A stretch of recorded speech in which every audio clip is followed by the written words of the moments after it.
really enjoying the music. I'm Tosh Berman. Today our guest is Tea With Tosh. Our guests are Cyndi Lauper from the LA Reader. This is Mark Rowland, a West Coast editor of Musician Magazine. Is that correct? That's right, Tosh. Okay. Now I have a really important question. And okay, is David Byrne of the Talking Heads, is he the Orson Welles of rock, or is he the Peter Ustinov of rock? Because I think there's some like a debate about that. What do you feel? Yeah, there at has this been point? a lot of talk about that in the musical community. Cyndi, do you want to handle that first, or? Well, I'll throw it to you, Yale. Yeah. Oh, okay. Well, I think it's kind of a combination of the two. I think that he's certainly Orson Welles in that he's kind of adopted the boy genius mode. And he's skinny like the early Orson Welles was. He's skinny like the early Orson Welles. It's hard. He has been down in Texas though lately, so there's a lot of barbecue down there, and this could be the turning point. 10 years, yeah. He could be going into his magnificent Ambersons period. And I think like Peter soon. Ustinov was always heavy, wasn't he? Pretty much all through his life. Pretty much. I mean, I don't think he was really a child star, so it's hard to go back that far, but yeah. Okay, now we're going to speak about what I'm interested in. The last 10 years in rock music in general, like say for instance the 50s and 60s, there's always sort of like a generation difference. Sort of young against old, young against old. Mm-hmm. And I noticed like starting in the late 70s and like in the 80s, that difference is not really that much different anymore. Like for instance, kids and parents are listening to the same type of music. Mm-hmm. Why do you think that is so? I mean, what happened in the last like 20 years or something like that to happen? Media. It'd have to be the media, the people that can purchase MTV and have to pay the bills. The kids watch it. So it's kind of gel, really. Well, do you think like MTV sort of like just sort of narrows down like to the parents too, as well as the children? Well, that would be hard to say. I think it has more to do with the fact that in the 50s and 60s, generally, it was a period of real, revolutionary is kind of an overused term, but there were definite changes going on and real stylistic evolutions that were very, you could delineate them really clearly from what had gone before. I think what's been happening in the last, what innovations have existed in music and in art and in the culture in general have been more in the realm of refinements and meshing cross currents, which really has a lot to do with the idea of our whole society turning more into a global village, and that they're really being, having much more access to different kinds of music and to different kinds of art that's going on around the world. You really know what's happening all over the world, and so that way the innovations, it just makes more sense now for people to turn and pick, a musician like David Byrne, for instance, taking his ideas from Arabic oud music, say, what he was doing with Brian Eno 10 years ago, or now, and then later taking from Africa. And it's a little bit, it's a little bit like a luncheon at the UN sometimes when you get to music. But I think that really has more to do with it. I think that art leads culture, but it follows it. There's definite connections, and I think that you can see the same trends being mirrored in the culture at large. Well, you think there would be again, like for instance, like the threat of rock? Because rock was always threatening at one point, but now it isn't anymore, pretty much. I don't think. I mean, is it more like this sort of like middle of the road entertainment now? Generally, the way how I don't think it'll be threatening as a genre the way that it was 20 or 30 years ago. Because what you have to understand is when that happened, it didn't really come out of nowhere 20 or 30 years ago. It came out of black music. It came out of black dance music, which was an enormous powerful force in the black community, but was virtually unknown to the white majority at large. And that's part of what made it threatening. I mean, it's not, I don't think, a historical accident that Elvis Presley appeared a year after the Brown versus the Board of Education decision by the Supreme Court. Nowadays, I think that we're all a little bit more sophisticated and a little bit more aware, at least in general, of kind of cultural permutations that are going on in different communities. Wait, what's the Brown? Is it Jerry Brown? No, that was the one that essentially where the Supreme Court made its decision to desegregate the school system. The first major decision in 1954, and so so I think that now you'll have individual artists that will still be threatening. They'll still rent the social fabric. They'll essentially be the artists that will keep it alive as a genre. They may not be the most popular, and that may not and they may not seem as threatening. It may be more subversive, because as a whole, rock has become much more of a corporate entity. Yes. It became so popular through the 50s and the 60s that it became a serious money-making enterprise. And once something like that ties in, it's inevitable that it's going to be co-opted to some extent. Okay, well, so for instance, like in the 80s, do you feel that record companies sort of dictate what the music that's out there? I mean, for instance, like a young band that's signed up now, how much do you feel or you experience? Because you all both sort of covered probably like young bands when they first started from clubs. And When we were young. well, yeah, you guys are 80s now, right? Yeah. But what's the difference in their music change once they sign to a record contract? Do you notice like changes, attitude changes and stuff like that? They eat more often. They meet more often? Bound They get to heavier? have a certain drift in your Yeah. way of behavior. I don't think the signing of the contract is what really makes the change very much. I think that a band pretty much has, at this point, sort of has should, in most cases I think does, have some idea, and character defines fate, and a band that's going to sell out was going to do that before it ever signed to a label. Sometimes bands, I think this happened more 5 or 10 years ago, will get hoodwinked into thinking, or into being told by a producer, well, don't do what you want to do this, and then you'll be popular, and then you can do what you want to do. And inevitably what happens is that it just sounds terrible, because they're doing something that's not really their essence, and anyone can pick that up. And as a result, they fail and they get dropped from the label, and we never hear from them again, which is probably a just fate. It's their way of screening them out. Rawhide. It's a filtering process. Really. Right, yeah. There's a lot of karmic justice in rock, but it's not immediately assailable at first glance. So is there any like second albums you guys hate that, you want to give any examples? Yeah, it's only a half-hour show. Yeah, I mean, there's a lot of second albums that are really terrible, but then you don't really. But that's usually the group's last album, and they sort of disappear from. That's actually from a journalist perspective, or from someone who has to listen to rock music a lot. That's well known as a real litmus test of an artist that you really figure has it, puts out a second album that's as good or better than their first album, assuming the first album was any good to begin with. Because it's a cliche, but there's a lot of truth in that. The first album was put together from songs or from ideas that people generated through their whole life. And then they're signed maybe in their early 20s, and they put out a record. And they have to put out their second record 6 months later. That's why there's probably more cover songs on the second album. Just kind of gathered together very quickly. Yeah, right, yeah. A really astute artist might put out a live record followed by a greatest hits record. That way they'd have 2 or 3 years. If you had a record company, would you recommend that to a young band to put a live album for a second record? No, I guess I'm being facetious. I mean, I would really be out of their hands. Oops. They wouldn't really have a chance to do that. I think the Blasters put out a live EP between their first and second albums. Yeah. And that, but I don't know. I mean, their second album turned out to be really a good album, but I think that probably would have happened anyway. Yeah, but it's hard to beat. Their live album really didn't do so well. So. No, but it's hard to beat like a first grade album, then the second record comes out, and people are always disappointed. Yeah, for instance, like Michael Jackson's next record, I think it's gonna be out next year, sometime early next year. Yeah, we're already disappointed. I know. I'm bummed out. They set them up that way, though. You're supposed to be, I think, disappointed in other words. You keep the first album going. Well, if there's any fault or a direction, whose fault is it? The record companies, the audience, both, media?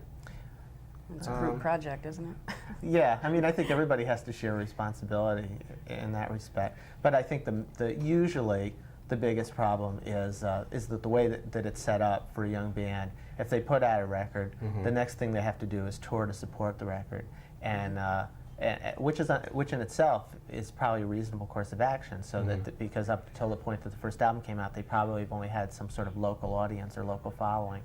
But usually, what happens is that they've never done a national tour before. They're exhausted, and then right after that, they're given sort of they're really ordered to put together a new record in 5 or 6 weeks even, and so the main songwriters are left in position of sort of writing things on napkins in hotel rooms after the band is finished, and they really come into the studio with kind of half-baked ideas, and then instead of being a responsible course of action might be that they would be told, well, this material is not up to snuff.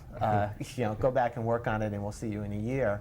But instead, the mindset of the business is that if you wait a year, people will completely forget about you, and they'll be back to square one. So to keep their investment and the money that's already been put into the band and into the recording, the rush to put the record out, and then the publicity machine starts. And then the audience is inevitably disappointed because the second album doesn't live up to the first one.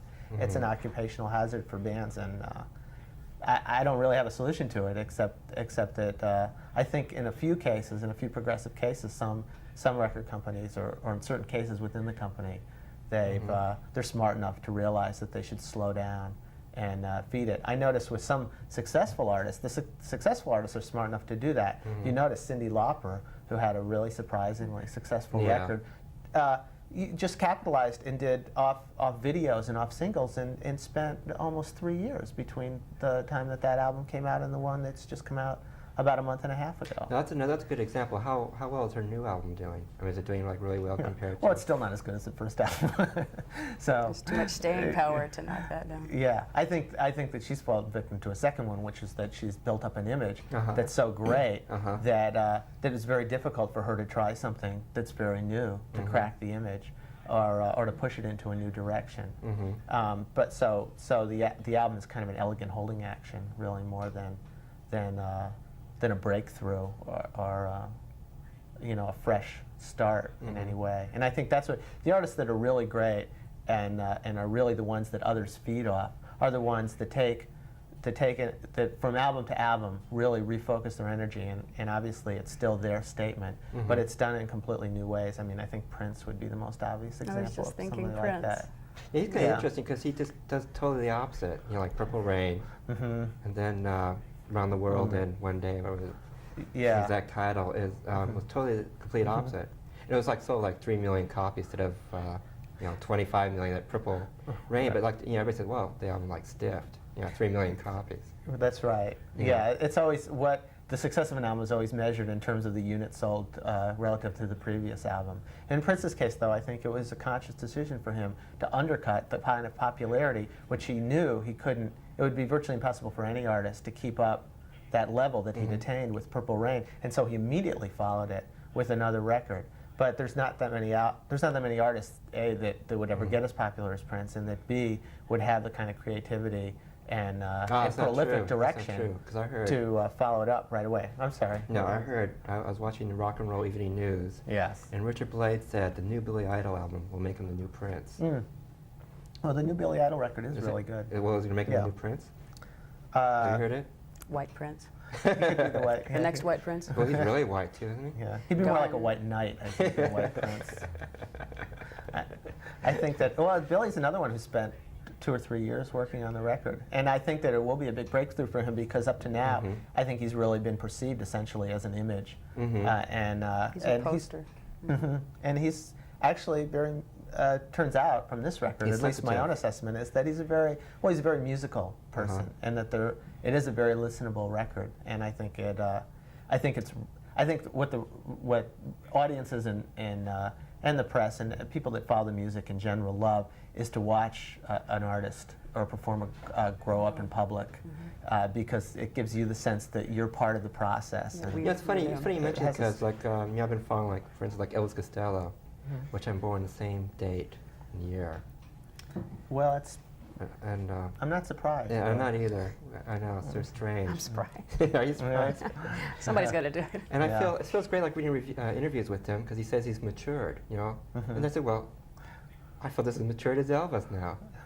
So but the point is, how much, like, the way the media portrays, like, when you do interviews, there's always like in every interview I read, there's always like a strong, like, human interest, something you get, like, the reader can attach himself.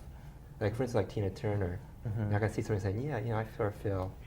Now, is that a real conscious thing that you always have to think about, or is that a subconscious thing, both of you? I think, unless, when you think about it, it becomes a conscious thing. But I think that a lot of the appeal of rock is that there is a real familiarity and sociological connection that's done between the. After all, this is a form unlike novels or films where the main artists are essentially people in their late teens and early 20s. They're getting older now because the ones that were successful 10 years ago are realizing that they haven't really enjoyed their lives as much since then, so they're coming back and making records. But it is still really the voice and the expression of kids often, and people that feel themselves as outsiders. And I don't think that all of us tend to relate immediately to someone else who sees himself as an outsider, because everyone has that part of them in themselves. Well, it's kind of funny because like the new wave of like, you know, the stars, quote unquote, have a more personal feelings, not feelings, but a more personal front thing to the audience. For it's like in interviews. I mean, like before, you know, like when, remember like in the 60s and the 70s, like a lot of stars like Bowie and people like even the Beatles and Stones had like sort of a, you know, their distance. I think, and it's like and it seems like a trend. I mean, there's not that many set for Prince. yeah, it's partly natural, I think, and partly a little bit of a PR gambit. PR gamble. Yeah, that it's really, yeah. Well, no, yes, the distance then in the '70s, which was sort of a disco decade, and there was a lot of sheen and veneer, and that and so much importance was put on a pose and an attitude, which in itself was a reaction against the '60s, which was very human chaos. And I think the '80s is, you can only live with that for so long. Human chaos? No, I was thinking more of the '70s. Oh, 70s. With the kind of distance veneer. And I think that what's happened in the last decade is that there's been more of a pendular swing back to the idea of embracing human values. And of course that's kind of a that's always heartwarming. And I think that the stars have very cannily capitalized on that to some extent. Well, the intimacy of the nightclubs, and the whole nightclub circuit has bloomed. We don't have the arenas and the mega tours and the entourage. How come we don't have arenas and mega tours anymore? Well, the arenas are still there. There just aren't stars in them. And they're harder to see every There's a lot of people, you know, clapping one hand there. Right. Yeah. But what, you know, over the years, I mean, what happened to that whole business thing where, like, you know, Asia, it was sold out. Yeah, You know. the big bands. It was sort of a little bit of a late Jurassic period that was going on in the late '70s, I think, with the dinosaurs that were just getting larger and larger and larger, and suddenly there wasn't enough vegetation for them to feed on, And it and busted they up died. into collaboration. Okay, so the periods between, say, like the pre-dinosaur bands, which right. became the dinosaur bands. Then I think really you can look at it in terms of demographics. I mean, there's this baby boom generation that came of age during the '60s and into the early '70s, and then suddenly in the mid to late '70s was sort of growing up and dropping really an allegiance that almost had no historical precedent in terms of mass appeal, and moving on to other things. And so the last gasp of that were really in the late '70s. And or the mid to late '70s, I think, with groups like Fleetwood Mac, that really, by that point, they were kind of losing their relevance for that audience. They may have been picking up new fans, but there simply weren't as many fans as there had been in the past. Okay, what I can't figure out is, like, bands like, are people really waiting for the new Fleetwood Mac album? There's actually the audience out there. I don't think they're waiting for the new anything. New really. anything? Yeah, I think they're just waiting for something familiar. Yeah, because I worked in a package. record store for like 6 or 7 years last March, and it's just funny, the buying habits of people are, you know, they don't trust new things unless it's been exposed a lot. And they sort of go, you know, ask like, you know, New Asia record, or, you know, Right. is Boston's record coming out yet?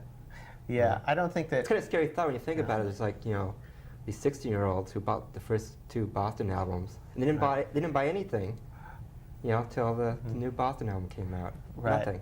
Or that you find kids in the teens that know the Doors or Jimi Hendrix or the Beatles, you know, as well or better than we ever did. But I think again that has to do more with the that maybe kids don't want to spend their money as quickly. That maybe that there's much more of a connection to MTV now, and getting their influence and their taste formed by visual medium before they come in. So you have stars that really have much more notable and colorful images generally than there were before. I want to ask you a question. You do a video or TV for French, I mean, you do a rock show for French TV? Yeah, it's with Gamma Television over in Paris, In France. Paris? And what is it just like, are they interested in just like the Los Angeles scene, or? They have correspondents in New York, somewhere in the Midwest, somewhere in Oklahoma, there's somebody waiting to do a show with somebody. Then there's Los Angeles. Well, what's their interest in American rock? I mean, what are they looking for? Pretty much mainstream. It's almost like Entertainment Tonight, Really? but it has a rock and roll angle. Yeah. It's a news show, so it keeps it fresh. You don't go in to watch Cyndi Lauper make a smoothie. Yeah, If she's making news, you do It's it. kind of interesting because like I was in Paris early this year, and like of all the places in Europe are all like rock based. That's like for a big city, it's like the least rock influenced city. I mean, everyone wants to be Jean-Paul Belmondo or Alain Delon instead of They have their own instead of personal. Bowie. Yeah. So Well, it still hasn't been established that a rock star can sing in French. Yeah, I was going to ask you about that. Why is the English language dominates the rock scene? I mean, rock is everywhere. Soviet Union, everywhere. Why is there no bands, or why? There are some bands in other world, but how can they never make it big, or? Well, or because become they have to make it. influenced? Because making it big essentially means making it in the United States, and I don't think that the audience here has really shown itself to be flexible enough to adapt to music that's sung in other languages. Even Spanish, which would be the most obvious, and certainly in terms of the musical traditions, I think would be the closest to rock and the most easily popularized. In salsa music, merengue music, Latin, Puerto Rican music, all of that, it seems ready-made for an audience that essentially has really moved more toward music that emphasizes dance rhythms. And yet, either because companies are afraid to promote it or audiences are afraid to accept it, and then you're left with a chicken and egg sort of question about which came first. No foreign language song, a true pop song, has ever really made it here, since Dominique. Gosh, I was hoping for Menudo to do it, to break it through. Yeah. Like, what the hell? Mexican Well, they didn't Osmond. do it. I mean, Julio Iglesias comes over here and sings duets in English. Yeah. Throws in a little Spanish phrase now and then, but it's not. And I don't really think of him as a mainstream rock Well, artist. that's interesting. Do you think like the English language is really important in like music or rock? I mean, overall, do you think people go? Some kid, like say like a heavy metal band, does he really care if they're singing English or German, or? I think Is that really important? There's a comfort to A having it comfort? in English. And I think that everyone, although the music is certainly, the sound of the music, the sonic approach is certainly more important than the lyrics in virtually any case. In regards to metal, or Yeah, regarding heavy metal. But I think that doesn't mean that kids that like heavy metal don't know the words or don't ever listen to the words. I think if you play an album 16 or 17 times, you're going to pick up the words, and it's going to have a certain comfort to it, and you're going to feel, and you're going to notice, and be comforted by the fact that in some ways the lyrics are mirroring or complementing the kind of expression that you take from the music. especially with heavy metal. There's a lot of parallels that the kids need. They thrive on it and everything. Now, at that heavy metal's age. interesting. It's That's truly like important. the underground scene, really. I mean, Very everybody accepts punk. popular. It's like I hear people, punk, they can get into it. But like a heavy metal scene is like off limits. It's truly, it's true. Cause like people I used to work with. Well, the it won't record get store. covered in Time magazine. If It's that's kind of the sleeper cult of the decade, Why is really. that, I had though? no It's idea. still very that. popular. It's like because the Big market. clubs like really do well, but had book bands. How come it's like an underground scene instead of like an overground scene, really? Well, I mean, if you define overground in terms of media exposure, it's because people that really work on newspapers or television shows or magazines don't want to listen to heavy metal music. That it really is. I think we have a conspiracy here, don't we? I'm I behind think it. you may have touched on something. Are you involved Yeah, in it's this kind of a conspiracy? benign Yes, I am. conspiracy. But then I don't think. But the kids that listen to heavy metal aren't really going to be upset about that because they don't I think I know often your type. read. Magazines either. they don't read. No, they're used to being rebellious, so rock and roll, Yeah, the more I mean, rebellion it interjects, the better. It's fuel. Yeah, it's I think fine. that shows the integrity of the forum to some extent. I mean, when people It's- start agreeing with the heavy metal philosophy, Right. it's going to die. It's so. not assimilable. It really. I mean, when you have groups like the so-called Washington Wives picking out obscure heavy metal records to show what a diseased form rock is, it's really kind of a compliment to rock and roll to some extent, that it still has any power at all to offend or to cause controversy, and that the real core of that offensiveness is coming from the heavy metal bands. In a way, in that sense, I suppose they're not really getting some of the credit that they deserve. But I think that I don't think that anyone in that subform is really complaining. Have you ever met Ozzy Osbourne? No, I've never met him. He seems like a personally. nice guy to me. And all this fuss over like a sort of Father. Yeah. a nice guy. Yeah, and he likes to eat fowl, but other than that, I think that. And they had a great second album. Yeah, yeah, that was. Yeah, I they're- think that was the key. Is when Ozzy came through with that second record. I think everyone knew he was an artist that was here to Was stay. it Diary of a Madman? It's my metal music. Yeah. The pigeons came Yeah. later. Yeah. Well, I mean, Ozzy is someone who's been around singing and performing for 10 or 15 years. He has a family. He's married. He's rich. He's not really the same person that the people who follow him are. But I think that but an artist doesn't have to be. The idea is that you can give expression, that you reach into yourself and communicate something that your audience relates to on some level. And he's obviously still very effective at doing that. And he's not even an idol. I mean, you've got this middle-aged, flabby, Chubby guy. chubby, white, sweaty guy, and And once somebody like that becomes popular, no matter what it seems they may have stood for or done in the past, they become part of the star society, and we become familiar with them. We read enough stories about them in magazines, or we see their picture enough times on TV, and their danger has really become diffused as a result. We figure anybody who's this tied into American culture, the mainstream readers and the intelligentsia can't really be all bad or must be smart in some ways. And I think even conservative opponents probably respect his success. Okay. Well, anyway, we're out of time, but rock and roll lives, doesn't it? yeah, right here. Yeah, it exists. It's amazing. I just love that stuff. So great. Yeah. Anyway, we want to bid you a good day, and thank you for enjoying the show. I enjoyed it. Thank you. We did too, Tosh. Enjoy. Thank you very much. It's been swell. Adios. Amigos. Yeah.